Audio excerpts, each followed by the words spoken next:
My stepmom pushed me down the stairs and faked my suicide to steal my inheritance. I sent her to prison. 10 years later, she's out and wants to catch up. My mom died from cancer when I was 13 and my dad remarried way too fast. Linda seemed perfect at first with her Pinterest boards and organic meal plans. She'd post these long captions about being blessed to have a bonus daughter while my dad worked night shifts at the hospital. But the second his car left the driveway, she'd make me scrub the baseboards until my knees bruised. She'd stand over me critiquing every stroke and comparing me to her biological daughter Chloe, who visited on weekends. The night everything changed started like any other. Dad had just left for his shift, and Linda appeared in my doorway saying, "Time for your chores." I told her I had a huge test the next day and asked to do extra on Saturday instead. Her face went completely still. Then she smiled. "Of course, dear. You need your rest." I should have known something was wrong, but I was just proud of myself for finally setting a boundary. I texted my best friend Sarah about standing up to Linda and went to bed feeling hopeful. I woke up at the bottom of our stairs with paramedics shining lights in my eyes. Linda was sobbing dramatically, telling anyone who'd listen how she'd found me. She must have been sleepwalking, she kept saying. She's been so depressed since her mother died. I tried to tell them I never sleepwalk, but everyone just exchanged these knowing looks. At the hospital, Linda pulled the doctor aside, and I heard her mention my previous attempts at self-harm, which was a complete lie. But she showed him these scratches on my arms from her cat, and suddenly I was the troubled teen who threw herself down the stairs for attention. The fall messed up my back bad. I developed scoliosis and this constant pain that made it hard to focus. Linda used it as an excuse to isolate me from everyone. She'd cancel my doctor appointment saying I was being dramatic. She told my dad the pain was all in my head from grief. He believed her because he was never home to see me crying from muscle spasms. For my 18th birthday, Linda announced she was throwing me a huge healing celebration. She hired a professional photographer and made this whole slideshow about my journey. She invited all our relatives and gave this speech about how hard it's been caring for me through my difficulties. Everyone applauded while I sat there in pain, realizing this was all calculated. I went into her office for some space. That's when I found the papers on her desk about becoming my medical proxy. There were also letters from my maternal grandmother that Linda had been hiding. My grandma had been trying to get custody, but Linda convinced my dad she was toxic. Everything clicked into place. Linda needed everyone to see her as the devoted stepmother, in case I ever tried to report her. While the party went on upstairs, I snuck into the basement where Mom's things were stored. Hidden in an old paint box, I found her journal. One entry made my blood run cold. "If anything happens to me, protect our daughter from those who would use her pain for their gain." There was also information about a trust fund Mom set up that Linda had been hiding. At the bottom was a business card for Mom's lawyer.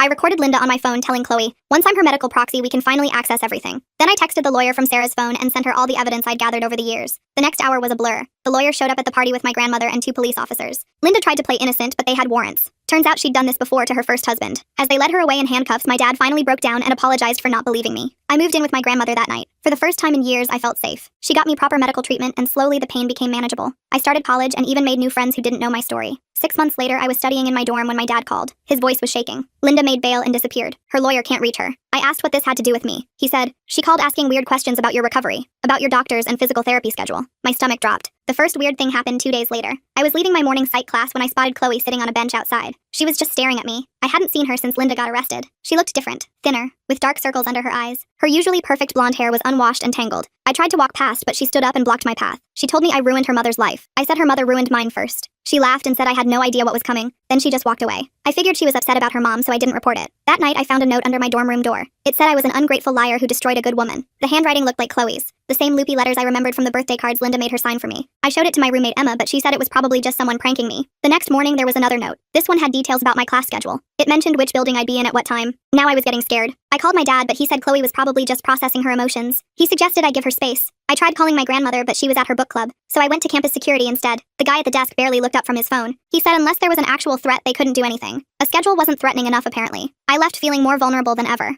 Over the next week, the notes got worse. One had a picture of me walking to the library. Another mentioned my physical therapy appointments. The photo was grainy, but I could make out my purple backpack and the limp I still had from my back injury. Chloe was following me everywhere. I started taking different routes to class. I'd duck into random buildings to lose her. My friends noticed I was jumpy, but I didn't want to explain the whole Linda situation. I'd catch glimpses of her blonde hair in my peripheral vision, and my heart would race. Then Chloe escalated things. She showed up at the campus coffee shop where I studied with my friend group. She sat at the next table and started talking loudly on her phone. She was telling someone about this girl who lied about her stepmother abusing her. How this girl was so jealous of the stepmother's real daughter that she made up stories. My friends kept glancing between us. I grabbed my stuff and left, but the damage was done. The coffee I'd been drinking turned sour in my stomach. The next day, my friend Melissa asked if I knew that girl from the coffee shop. I tried to explain, but it sounded crazy even to me. Melissa said Chloe had messaged her on Instagram with screenshots of old social media posts. Posts where Linda talked about how difficult I was, how I refused to accept her love. Of course, there were no posts about Linda making me clean until I bled. Melissa showed me the messages on her phone. Chloe had created this whole narrative about me being a manipulative liar who couldn't handle her father remarrying. She'd even included photos from that birthday party, showing Linda's tearful speech about supporting me through my troubles. I realized then that Chloe wasn't just angry. She was executing a plan, just like her mother had done. She was building a case against me, making me look unstable and untrustworthy before whatever came next.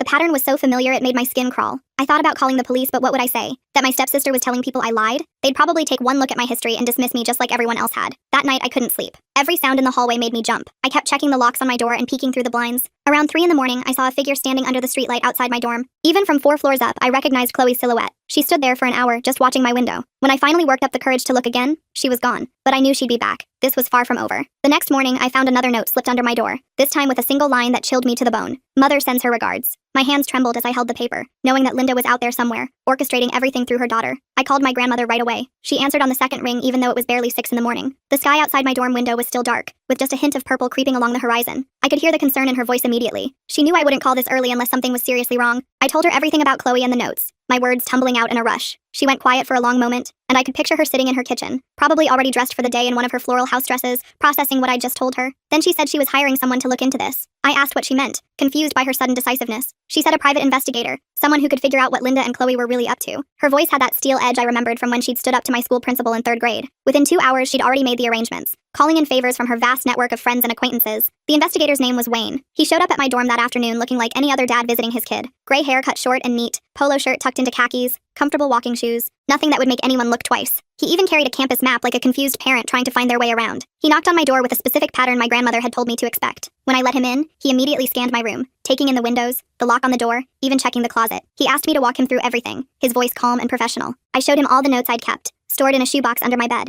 My hands shook as I laid them out on my desk. He took photos of each one with his phone, adjusting the angle to avoid glare from my desk lamp. He asked about my daily routine, my classes, where I went for physical therapy, what route I took to the library. He wrote everything down in this little notebook with a worn leather cover, his handwriting surprisingly neat. Then he told me to keep living normally, but stay alert. He'd handle the rest. Before he left, he gave me his card with just a phone number, no name or business listed. That same day, I had physical therapy at the campus health center. The building was a modern glass and brick structure on the north side of campus, always busy with students coming and going. My therapist Dennis had been working with me for months to undo the damage from Linda's friend. He was in his 40s, with kind eyes and infinite patience as I struggled through exercises that should have been simple. He was the first medical professional who actually listened when I described my pain, never dismissing it as being all in my head like others had. We worked on strengthening my core and improving my balance, things that had been compromised since my fall. As I was leaving the session, still slightly sweaty and sore, I noticed Chloe in the parking lot. She was standing near a blue Honda, talking to someone on her phone and taking pictures of the building. Her blonde hair was pulled back in a ponytail, and she wore oversized sunglasses even though the day was overcast. I ducked behind a car, my heart hammering, and texted Wayne immediately. He replied within seconds that he was already on it. I stayed crouched there for another minute before carefully making my way back to my dorm via a longer route. The next few days were tense but quiet. No new notes appeared under my door or tucked into my backpack. Chloe wasn't at her usual stalking spots. The bench outside the library, the coffee cart near the science building, the tables outside the student union. I started to relax a little, though I still checked over my shoulder constantly. Maybe Wayne had scared her off somehow.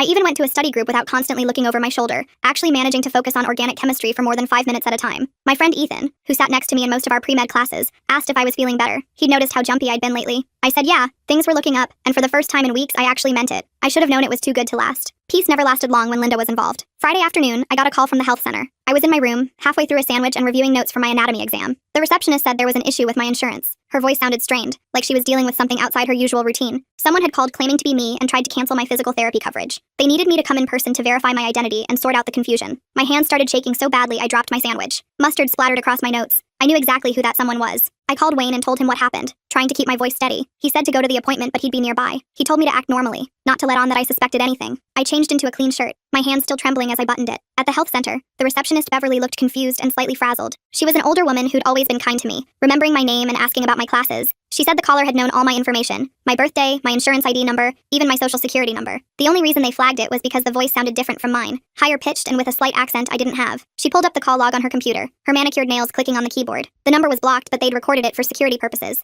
a new policy they'd implemented after some recent identity theft issues on campus. When she played it, I heard Chloe trying to disguise her voice, making it sound older and more authoritative. She was asking about my treatment schedule, claiming she needed to coordinate with a specialist. She was trying to get copies of my medical records sent to a new address, rattling off a P.O. box across town. Wayne appeared at the desk like he'd been there the whole time, probably having entered through another door. He showed Beverly some kind of credentials. I caught a glimpse of an official-looking ID with his photo. He asked for a copy of that recording, explaining he was investigating a case of medical identity theft. Beverly hesitated, clearly uncertain about protocol, but then made him a copy on a USB drive she pulled from her desk drawer. He thanked her and guided me outside with a gentle hand on my elbow. In the parking lot, under the harsh fluorescent lights, he told me this was bigger than just harassment. Someone was trying to access my medical benefits, possibly to file fraudulent claims or redirect payments. He needed to dig deeper into Linda's past, to see if this was part of a pattern. He asked if I could stay with someone for the weekend while he investigated. I called my dad, but he was working a double shift at the hospital, so I texted my grandmother and she said to come right away, to pack a bag and drive carefully. The drive to my grandmother's house took 2 hours through winding country roads. The familiar route should have been calming, but I kept checking my mirrors for Chloe's car. Every blonde driver made my pulse spike. Every blue Honda made me grip the steering wheel tighter. I took a few random turns, doubling back once just to be sure no one was following me. When I finally pulled into my grandmother's driveway,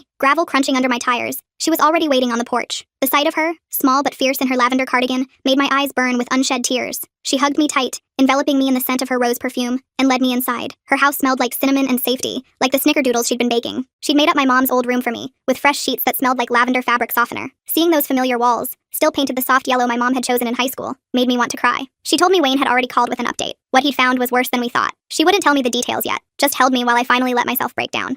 Wayne came by the next morning with a thick folder tucked under his arm. The kitchen table had been cleared of my grandmother's usual collection of magazines and mail. He spread papers across the polished wood surface, organizing them into neat piles. Linda had done this before, not just once with her first husband, but 2 other times that he'd been able to document. The pattern was always the same, like she was following a twisted playbook. She'd marry someone with a sick or deceased spouse, presenting herself as a caring, supportive partner. She'd isolate their children through manipulation and sometimes violence. Then she'd become their medical proxy and drain their insurance benefits or trust funds. In one case, she'd collected disability payments for a stepson for 3 years after he'd moved out of state. The boy, Peter, had no idea until the IRS came after him for fraud. He'd spent years trying to clear his name, his credit destroyed in the process. The second case was even worse, making my stomach churn as Wayne laid out the details. A girl named Kelly had actually been pushed down the stairs just like me. The similarities were eerie. The same kind of injury. The same gaslighting afterward. Linda had convinced everyone the girl was suicidal, had even produced a fake diary with forged entries about depression. She'd been put in a psychiatric facility for 2 months while Linda cleaned out her college fund, every penny her late mother had saved. The girl's aunt had fought for years to prove what happened, hiring lawyers and investigators, but Linda had disappeared before anything could stick. Wayne had tracked down both families through painstaking research. They'd been looking for Linda for years, comparing notes on online forums for fraud victims. My grandmother asked how Chloe fit into all this, her voice sharp with anger. Wayne pulled out more papers, including what looked like old foster care documents. Chloe wasn't Linda's biological daughter like we'd thought. She was another victim who developed something like Stockholm Syndrome. Her real parents had died in a car accident when she was 8. Linda had been her foster mother and had groomed her into being an accomplice over the course of a decade. The weekend visits I'd always assumed were custody arrangements had actually been training sessions. Chloe had been taught to gather information, to manipulate records, to play the perfect daughter. She was 18 now, but completely under Linda's control, psychologically dependent on her approval. Wayne showed us Chloe's old school records, which showed a bright, happy child before Linda, and the gradual decline afterward. I felt sick, my grandmother's strong coffee turning to acid in my stomach. All those times I'd been jealous of Chloe, thinking she was the favored daughter getting special treatment. She'd been a prisoner too, just a different kind. Wayne said he'd found evidence that Linda was using Chloe to access my disability benefits through a complex series of forms and false claims. There were forms filed in my name for benefits I'd never applied for, signatures that looked like mine but weren't quite right. The payments were going to an account I didn't recognize, registered to a shell company with a generic name. They'd already collected thousands of dollars over the past 6 months. My grandmother slammed her hand on the table, making the coffee cups jump. She said this ended now, her voice carrying the authority of someone who'd raised 3 children and wouldn't tolerate any more nonsense. Wayne had a plan, laid out with military precision. He'd contacted the other families Linda had scammed through a network of fraud investigators. They were willing to work together, pooling resources and information. We needed to catch Linda in the act, get irrefutable proof she was directing Chloe. The problem was Linda was too smart to show her face, too experienced at this game. She was using Chloe as a shield, staying hidden while her victim-turned accomplice took all the risks. We needed to flip Chloe somehow,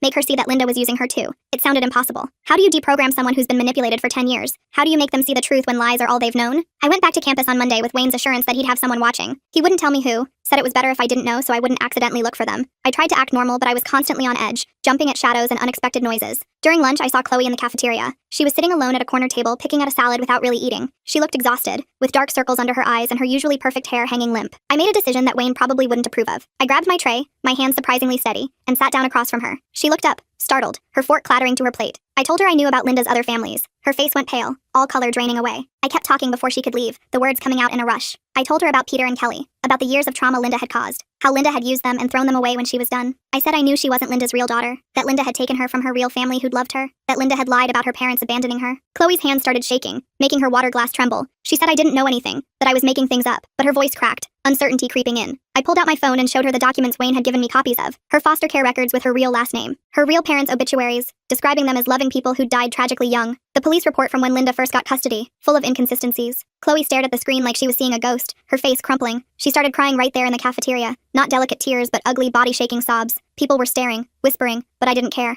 I told her Linda was using her just like she'd used me, just like she'd used Peter and Kelly, that when Linda was done, when the heat got too much, She'd disappear and leave Chloe to take the fall, just like she'd done before, leaving a trail of damaged lives behind her. Chloe kept shaking her head, mumbling no, over and over. But I could see the doubt creeping in, years of careful programming starting to crack. She whispered that Linda said I was lying, that I'd made everything up to hurt them, that Linda had saved her, given her a home. I asked her why Linda was hiding then, why she never showed her face in public anymore, why she was making Chloe do all the dirty work, take all the risks. Chloe didn't have an answer, just stared at her untouched salad. I gave her Wayne's number, writing it on a napkin with a shaking hand, and told her to call when she was ready to hear the truth. Then I left her there crying into her salad, though every instinct told me to stay and comfort her. It was harsh, but I didn't have time for gentle. That afternoon, Wayne called me furious. He'd seen the whole thing on the security cameras he'd been monitoring through his contacts. He said I'd taken a huge risk, that I could have ruined everything. I said sometimes you have to take risks, that Chloe was a victim too and deserved a chance. He grumbled but admitted Chloe had looked shaken, more vulnerable than they'd ever seen her. Maybe it would work. Maybe we'd planted enough doubt. 2 days passed with no word from Chloe. I was starting to think I'd made things worse, that she'd run straight to Linda and blown our whole operation. I barely slept, checking my phone constantly. Then Wednesday night, my phone rang from an unknown number. I almost didn't answer, but something made me pick up. It was Chloe. Her voice was tiny, scared, like a lost child. She said Linda had been lying to her for years. She'd looked up Peter and Kelly herself, found their social media profiles full of posts about surviving abuse, seen their posts about what Linda had done, the years of therapy they'd needed. Everything I'd said was true. She wanted out but didn't know how. Linda monitored everything she did, checked her phone, tracked her location. I told her to meet me at the campus church the next morning. It was the one place Linda wouldn't think to look, too public and too holy for her schemes. I brought Wayne with me to the meeting. The church was quiet, morning light streaming through stained glass windows. Chloe showed up looking like she hadn't slept in days,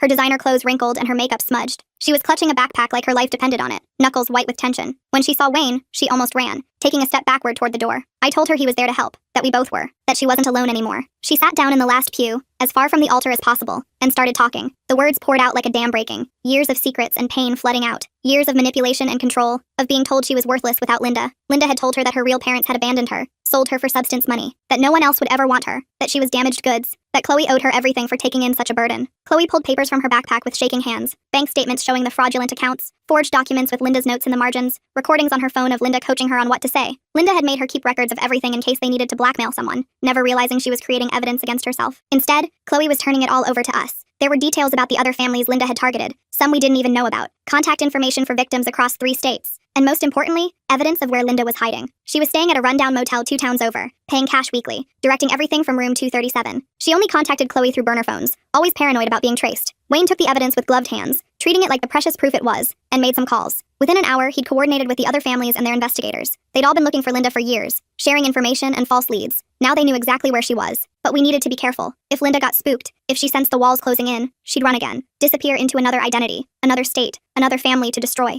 We needed her to think everything was still going according to plan. Wayne told Chloe she'd have to go back and act normal for just one more day. Chloe looked terrified, her whole body trembling, but agreed. She understood this was the only way to end it. That night, I couldn't focus on anything. I kept thinking about Chloe going back to Linda, walking back into that motel room. What if Linda suspected something? What if she hurt Chloe? Linda had already proven she was capable of violence. My grandmother made me chamomile tea, but I couldn't drink it. My stomach too knotted with worry. She sat with me on the couch, rubbing my back like she had when I was little. I'd hated Chloe for so long, seen her as the enemy, but now I just felt sorry for her. We were both Linda's victims, just in different ways. I texted her to stay strong, adding that she wasn't alone anymore. She sent back a single heart emoji that somehow conveyed everything she couldn't say. The next morning, Wayne called with the plan. The other families were driving in from across the state. They'd all meet at the police station to present their evidence together, a united front of Linda's victims. The detective assigned to the case had been briefed and was taking it seriously. Chloe would get Linda to meet her at a restaurant in town, supposedly to collect more forged documents and discuss their next target. The police would be waiting, both inside as undercover diners and outside in unmarked cars. It sounded simple, but I knew Linda was smart, had evaded capture for years. One wrong move and she'd smell a trap. I wanted to be there, to see Linda finally face justice, but Wayne said absolutely not. It was too dangerous, and my presence might tip Linda off. I spent the morning pacing my dorm room, wearing a path in the thin carpet. Emma kept asking what was wrong, concerned by my obvious anxiety. How do you tell someone your evil stepmother is about to be arrested in a sting operation? That sounded like something out of a bad TV movie. Finally, after what felt like hours but was probably only 90 minutes, my phone buzzed. It was Wayne, just 2 words. Got her. I sank onto my bed and started crying, months of tension finally releasing. It was really over. Linda was in custody, would finally face justice for everything she'd done, or so I thought, because Linda had one more card to play, and none of us saw it coming. Even in custody, even facing years of evidence, she had one final manipulation that would shake everything we thought we knew. I got the call from Wayne an hour later. His voice was different, tense in a way I'd never heard before. He said Linda was demanding to talk to me. The detective thought it might help their case if I agreed. I said no way. I wasn't going anywhere near her. But Wayne said she claimed to have information about my mom's death. My whole body went cold. I told him that was impossible. Mom died of cancer. He said Linda was insisting she had proof of something else. The detective thought she was bluffing but wanted me to decide. I drove to the police station with my hands shaking on the wheel. The building was this ugly concrete block downtown, all fluorescent lights and worn linoleum. Wayne met me in the lobby along with a detective named Gray. They explained Linda would be behind glass, that I'd be safe. I could leave anytime I wanted. They'd be recording everything. I nodded, but my mouth was too dry to speak. They led me down a hallway that smelled like old coffee and disinfectant. Linda looked smaller than I remembered. She sat in an orange jumpsuit with her hands cuffed to the table. Her perfect hair was flat and greasy. No makeup to hide the lines around her eyes. When she saw me, she smiled. That same fake smile from all those years. She said I looked good, healthier than when she'd last seen me. I didn't respond, just sat down across the glass. She leaned forward and said, "My mother's cancer wasn't what killed her." I told her to stop lying, that I was done with her games. But she kept talking. She said she'd found my mom's medical records while going through Dad's files. There were inconsistencies in the treatment notes, medications that didn't match the type of cancer she had. She'd done research, talked to medical professionals using her connections. My mom's death had been suspicious, but no one had looked into it because everyone assumed it was just cancer. Linda pulled out a folder she'd somehow been allowed to keep. Inside were photocopies of medical documents with highlighted sections, different doctors' signatures that didn't match, treatment plans that made no sense. I wanted to leave, but I couldn't stop looking at those papers. Linda said she'd been planning to use this information as leverage if I ever tried to expose her. But now that everything was ruined anyway, I might as well know the truth. She said to look at who benefited from my mom's death, who got the life insurance payout, who suddenly had no obstacles to marrying my dad. I said that was her, obviously. She laughed and said no, she came later. Someone else had cleared the path first. My dad's first girlfriend after Mom died, Beverly, the one who'd lasted 6 months before Linda showed up. I barely remembered her, just a vague impression of blonde hair and too much perfume. Linda said Beverly had been a nurse at the hospital where Mom was treated. She'd had access to Mom's medications, her IV lines, everything. After Mom died, Beverly had tried to get Dad to marry her quickly. When he said it was too soon, she'd gotten desperate and sloppy. That's when Linda had swooped in, playing the perfect supportive partner. Beverly had left town shortly after. I told Linda this was insane, that she was making things up, but she had names, dates, shift schedules. She'd kept it all as insurance, her own twisted backup plan. She said to check the hospital records myself, look up Beverly's employment history, see when her shifts aligned with Mom's worst days, track where Beverly went after leaving town. She'd done the same thing 2 more times in different states. Linda might be a monster, but she wasn't the only one out there. I left that room feeling like the ground had shifted under me. Wayne and Detective Gray tried to talk to me, but I couldn't process anything. I drove home on autopilot, my mind spinning. Was it possible? Had Mom been murdered and we'd never known? I called my dad from the parking lot of a gas station, told him everything Linda had said. He was quiet for so long I thought he'd hung up. Then he said Beverly had always made him uncomfortable. Little things that didn't add up. How she'd known details about our family she shouldn't have. How eager she'd been to help with Mom's care even before they'd started dating. We spent the next week investigating Linda's claims. Dad pulled strings at the hospital to get Mom's complete records. Wayne helped track down Beverly's history. What we found made me sick. Beverly had worked at 3 hospitals where patients with terminal illnesses had died unexpectedly. Always wealthy patients with good life insurance. She'd never been caught because she was careful, using medications that mimicked natural disease progression. She'd moved on before anyone could connect the dots. Except Linda had connected them, recognized a fellow predator. The police opened a new investigation, but Beverly had vanished years ago. Her trail went cold in Oregon where she'd worked at another hospital under a different name. More mysterious deaths followed her there too. They put out alerts, but she'd probably changed her identity again. Meanwhile, Linda sat in jail almost gleeful that she'd ruined one more life on her way down. She'd planted this poison seed that would grow forever. Even locked up, she'd found a way to hurt me one last time. The other families Linda had scammed came to town for her hearing. Peter flew in from Colorado, still dealing with the IRS mess she'd created. Kelly drove up from Texas with her aunt who'd fought so hard for her. There were others too, people Wayne had found during his investigation. A whole support group of Linda's victims. We met at a coffee shop near the courthouse to compare stories. Everyone had similar experiences but different details. Linda had adapted her approach based on each family's weaknesses. Chloe showed up halfway through the meeting. She looked better than the last time I'd seen her. She'd cut her hair short and dyed it brown, trying to look less like the girl Linda had created. She sat next to me and grabbed my hand under the table. We didn't need to talk. We both understood what the other had been through. The meeting helped in a weird way. Seeing all these people who'd survived Linda made me feel less alone, less crazy for what had happened to me. The hearing itself was anticlimactic. Linda pled guilty to multiple counts of fraud, identity theft, and assault. With all the evidence from multiple states, her lawyer had advised against fighting it. She got 15 years, eligible for parole in 10. It didn't feel like enough for all the pain she'd caused, but at least she couldn't hurt anyone else for a while. Dad came to the hearing, sitting in the back row. He looked older, defeated by everything he'd learned. He'd believed Linda's lies about me for so long, chosen her over his own daughter. That guilt would never fully go away. After the hearing, Chloe and I went for coffee. Real coffee this time, not the watered-down stuff from the courthouse machine. She told me she was starting therapy, trying to undo years of Linda's programming. She'd enrolled in community college, planning to become a social worker. She wanted to help kids in foster care, make sure no one else ended up like her. I told her about my plans for medical school, how I wanted to specialize in pain management, help people whose pain was dismissed like mine had been. We stayed in touch after that. Not close friends exactly, but bonded by shared trauma. She'd text me updates on her progress. Small victories like passing her first semester or standing up to someone who tried to manipulate her. I'd share my own wins, like getting accepted to a pre-med program or finally being able to do yoga without back pain. We were both rebuilding our lives from the ground up. My grandmother became my rock through everything. She helped me process not just Linda's abuse but the possibility of Mom's murder. We went through old photos together, remembering the good times before everything went wrong. She told me stories about Mom I'd never heard, how strong she'd been, how much she'd loved me, how proud she'd be that I survived and fought back. Grandma also helped me reconnect with Mom's side of the family, people Linda had kept me away from. Dad and I started therapy together. It was awkward at first, sitting in those uncomfortable chairs trying to talk about feelings. He'd never been good at that stuff, but slowly we worked through the walls Linda had built between us. He told me about his guilt over Mom's death, how Linda had exploited that vulnerability, how she'd convinced him I was troubled, that he was helping by letting her handle me. He cried when I told him about the stairs, about the pain I'd endured. Real, ugly crying that showed how much he'd been holding in. 6 months after Linda's arrest, I got a call from Detective Gray. They'd found Beverly. She'd been working at a nursing home in Washington under another fake identity. More suspicious deaths had followed her there. Elderly patients with good insurance who'd died just a little too conveniently. They arrested her based on the pattern of deaths and Linda's evidence. She was facing multiple murder charges across 4 states. Mom's case would be part of it, though proving murder after so many years was nearly impossible. I went to Beverly's trial with Dad. Seeing her in person was surreal. She looked so normal,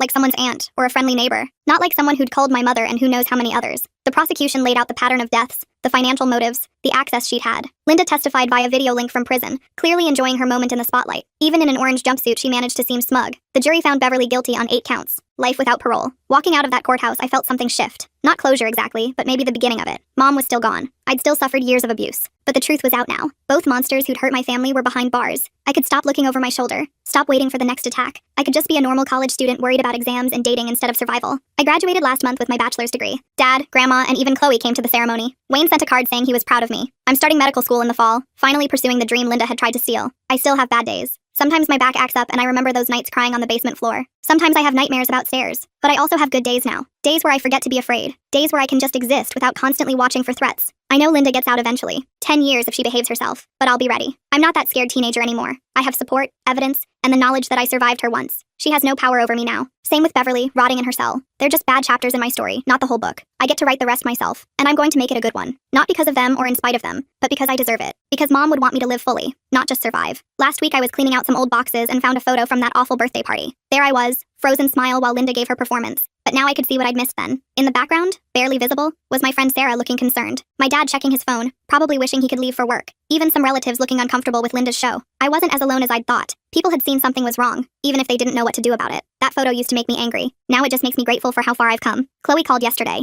She's graduating with her associate's degree and got accepted to a 4-year program. She's dating someone nice who knows her whole story and doesn't care. She sounds happy. Really happy. For the first time since I've known her. We made plans to get coffee when she's in town. Not to talk about Linda or the past, just to catch up like normal people do. Because that's what we are now. Just normal people who survived something awful and came out the other side. Damaged maybe, but not broken. Never broken.